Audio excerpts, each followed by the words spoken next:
Hi guys. Tonight we arrive at a place that smells of wet earth, wood smoke, and old ale before you even see its walls. You are standing on a roofed road just as the light drains out of the sky. Boots aching, shoulders stiff, breath fogging faintly in the cooling air. Ahead of you, a low building crouches beside the road, its windows glowing like tired eyes. This is the medieval inn.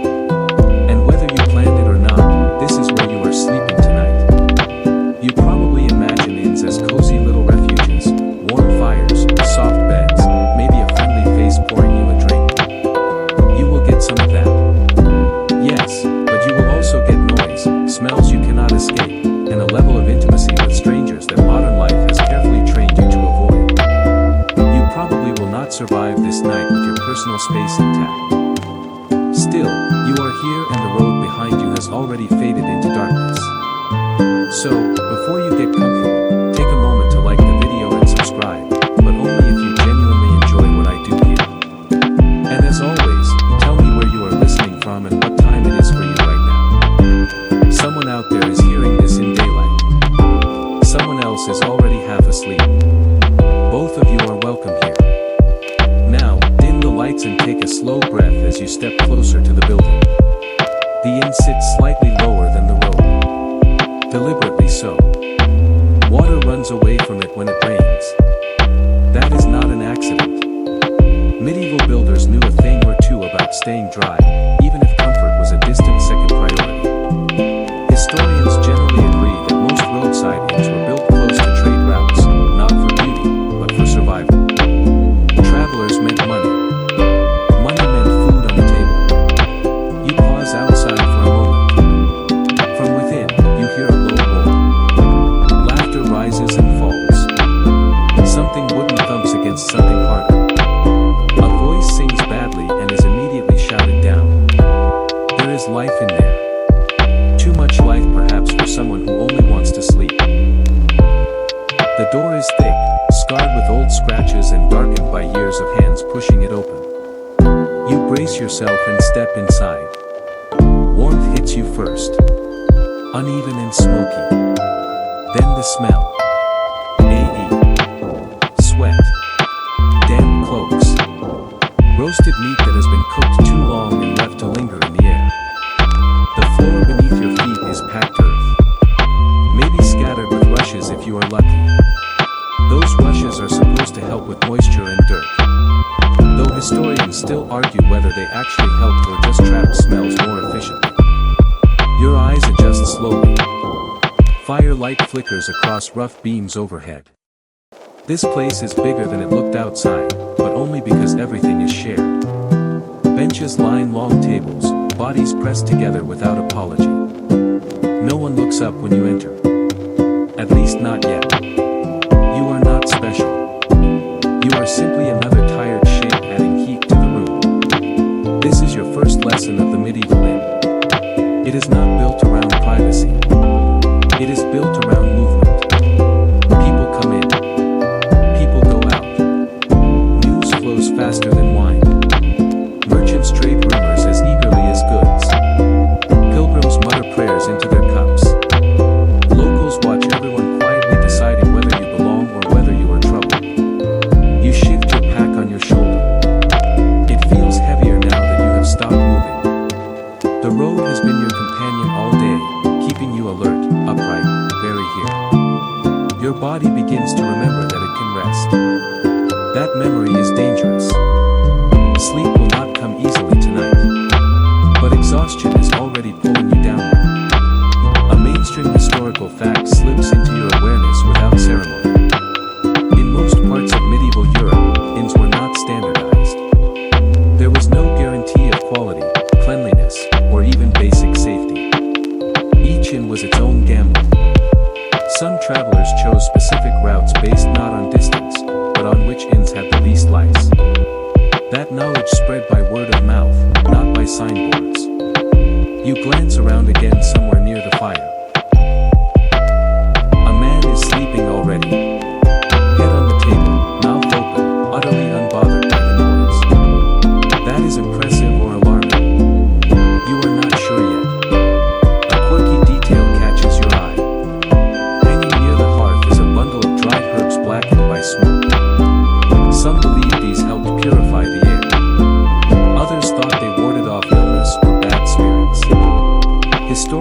still argue whether innkeepers use them for genuine belief, customer comfort, or simple decoration. Either way, the herbs hang there. Silent witnesses to countless nights like this one. You take another step inside, letting the door fall shut behind you. The sound of the road disappears instantly. That is the finality of it. You are committed now. No turning back unless you plan to sleep under the stars, which is colder, quieter, and significantly more dangerous. The fire pops, sparks jump and vanish. Someone laughs again, louder this time, and the sound ripples across the room like a stone dropped into water. You feel it in your chest. This is not just a place to sleep. It is a living organism breathing heat and noise and shared fatigue. You realize, faintly amused despite yourself, that you have entered a space where time behaves differently. Night here is not about silence and darkness. It is about compression. Too many lives too close together, all trying to rest at once. You stand there just inside the door for a heartbeat longer. Your body sways slightly. Tomorrow will come whether you sleep or not. For now, this inn is your entire world. And somewhere in this noisy, smoky room, your place for the night is waiting. You move deeper into the room, letting the door close fully behind you. And only then do you realize how sharply the sound has changed. Outside, the night was wide and open. In here, noise folds in on itself. Voices overlap. Laughter breaks mid-sentence. A cup scrapes across wood. Somewhere near the fire, fat drips and hisses.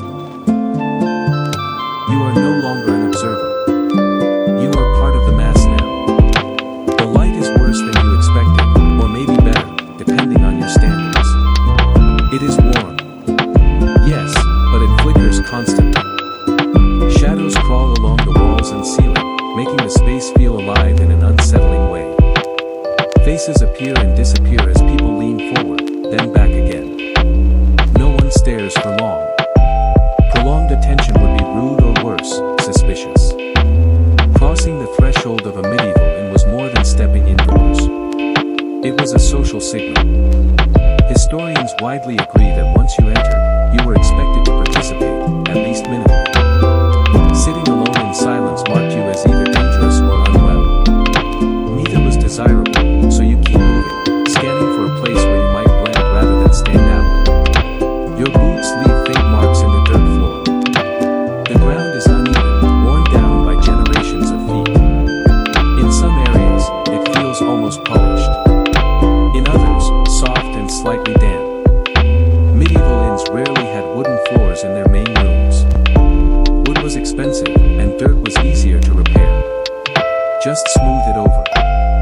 Scatter fresh rushes if available. And pretend yesterday never happened. The smell grows stronger as you pass the tables. Ale is everywhere. Not the crisp, clean scent you might imagine, but something sour and sweet at the same time. This is normal. Medieval ale spoiled quickly and was often consumed within days. It was safer than water in many towns, which is a mainstream historical fact people still find hard to accept. You wrinkle your nose, then relax it. Complaining would achieve nothing. Someone bumps your elbow. There is no apology. Only a quick glance and a nod. That is enough. Space is negotiated physically here, not verbally. You adjust your pack again and tuck it closer to your body. Theft was not guaranteed in inns, but it was always possible. Historians still argue whether inns were safer than sleeping outdoors or simply concentrated risk into a smaller space. Near one wall, you notice a long bench pushed beneath a narrow window. The glass is thick and uneven, likely imported at great cost. That tells you something about this place. It is not the poorest inn on the road. Someone invested in it. Someone believed travelers would pay for even a small improvement in comfort. A fringe detail floats into your mind. Some inns kept a bell near the door, rung whenever a new guest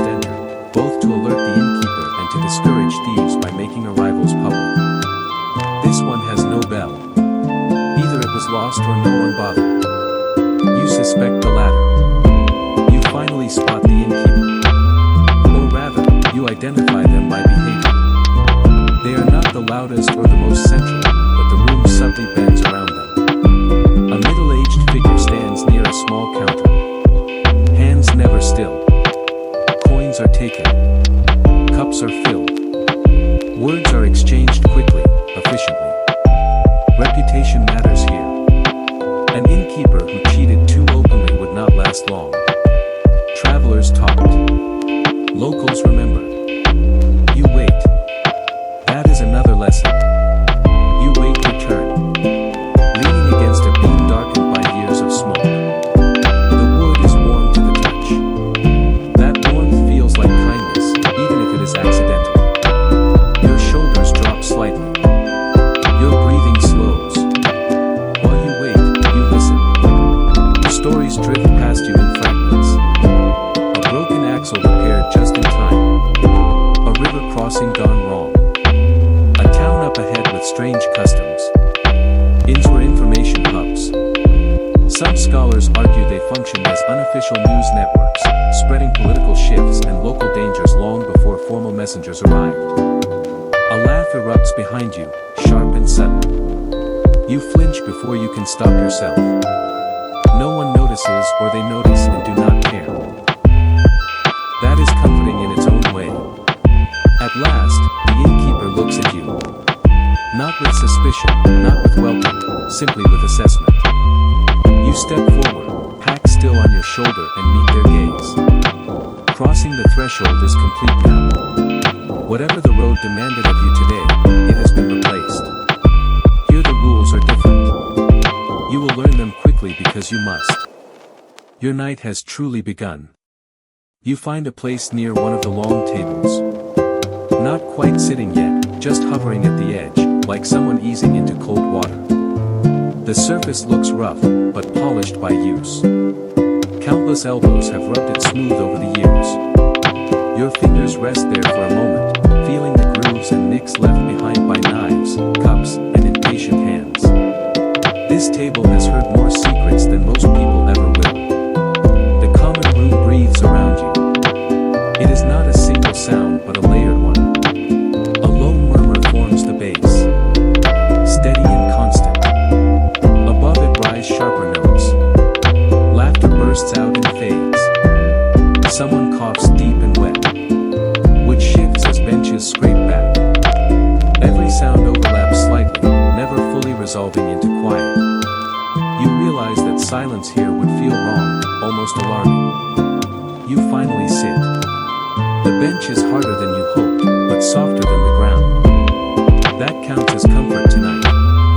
Your knees brush the person beside you, and neither of you move away. There is no room for embarrassment. Bodies fit where they can. You adjust your cloak, tucking it under you so it does not drag in whatever has soaked into the floor. The fabric smells faintly of the road. Dust and sweat and old rain. It blends seamlessly with the air around you. A cup appears in front of you without ceremony. That is comforting in its own way. At last, the innkeeper looks at you. Not with suspicion, not with welcome, simply with assessment. You step forward, pack still on your shoulder and meet their gaze. Crossing the threshold is complete now. Whatever the road demanded of you today, it has been replaced. Here the rules are different. You will learn them quickly because you must. Your night has truly begun. You find a place near one of the long tables. Not quite sitting yet, just hovering at the edge, like someone easing into cold water. The surface looks rough, but polished by use. Countless elbows have rubbed it smooth over the years. Your fingers rest there for a moment, feeling the grooves and nicks left behind by knives, cups, and impatient hands. This table has heard more secrets than most people ever will. The common moon breathes around you. It is not a single sound but a layered one. A low murmur forms the base. Steady and constant. Above it rise sharper notes. Laughter bursts out and fades. Someone coughs deep and wet. Which shifts as benches scrape back. Every sound overlaps slightly, never fully resolving into quiet. You realize that silence here would feel wrong, almost alarming. You finally sit. The bench is harder than you hoped, but softer than the ground. That counts as comfort tonight. Your knees brush the person beside you, and neither of you move away. There is no room for embarrassment. Bodies fit where they can. You adjust your cloak, tucking it under you so it does not drag in whatever has soaked into the floor. The fabric smells faintly of the road. Dust and sweat and old rain. It blends seamlessly with the air around you. A cup appears in front of you without ceremony. You are not sure who placed it there. The liquid inside is cloudy and dark, warm. This is ale, thick and filling, brewed close by and meant to be consumed quickly. People in this period drank it daily, often from childhood, not for pleasure alone, but because it was safer than untreated water in many towns. You lift the cup and take a cautious sip. It tastes sour, then strangely comforting. Your stomach relaxes as if it recognizes the ritual. Around you, conversations tangle together. A merchant across the table gestures with 2 fingers, describing a road washed out by last week's rain. A woman beside him listens closely, lips pressed together, clearly calculating her own route. At the far end, someone recounts a near miss with bandits, voice dropping low at the most dramatic moments. Inns were places where information pulled naturally, not written down, but carried forward in memory. Many travelers planned their journeys based on what they heard in rooms like this one. You notice how stories change as they travel across the table. Details sharpen or soften depending on the listener. Danger grows slightly more dangerous. Distances stretch. This is not deception exactly. It is survival. Attention is currency here. And a good story earns protection. Sympathy. Maybe even a free refill. A small strange detail draws your eye. Tied to a beam overhead is a worn horseshoe blackened by smoke. Some believe it is for luck. Others say it marks the inn as honest. A quiet signal to travelers who know what to look for. There is no clear agreement, and written records are frustratingly vague. Still, the horseshoe hangs there, unbothered by debate, quietly observing the room. You shift again, trying to find a position that will not send a sharp ache through your hips later. Your body is tired in a deep way, the kind that settles into bone. The bench does not care. Neither does the table. Furniture here is not designed for comfort, but for endurance. It must survive spills, boots, weight, and time. So must you. The fire crackles louder for a moment, drawing your attention. Someone tosses on another piece of wood. Sparks leap up, then vanish into the dark rafters. The warmth spreads unevenly, blessing those closest to the hearth while leaving others to huddle deeper into their clothing. You are somewhere in between, warm on one side, cool on the other. That imbalance keeps you awake. Food arrives next. Set down in the middle of the table, a thick stew heavy with grains and whatever meat was available. No individual bowls, just spoons, dipping and withdrawing in turn. You hesitate for a heartbeat, then join in. Shared food is expected. Refusing it would be awkward at best, insulting at worst. You scoop carefully, avoiding the center where someone else's spoon has already stirred too often. The taste is simple and filling. Salt, fat, heat, enough to quiet hunger without delighting it. Meals like this were designed to sustain, not impress. Many travelers depended on inns for their largest meal of the day, knowing the road offered little else. As you eat, warmth spreads through your chest. Loosening muscles you did not realize were clenched. Someone across from you begins to sing. Not well. Not terribly either, just loud enough to draw groans and a few half-hearted harmonies. The song is familiar to several people at the table, which surprises you. Tunes traveled easily in a world without printed music, carried by voices from inn to inn. A melody learned here might surface weeks later in a town far away, changed, but recognized.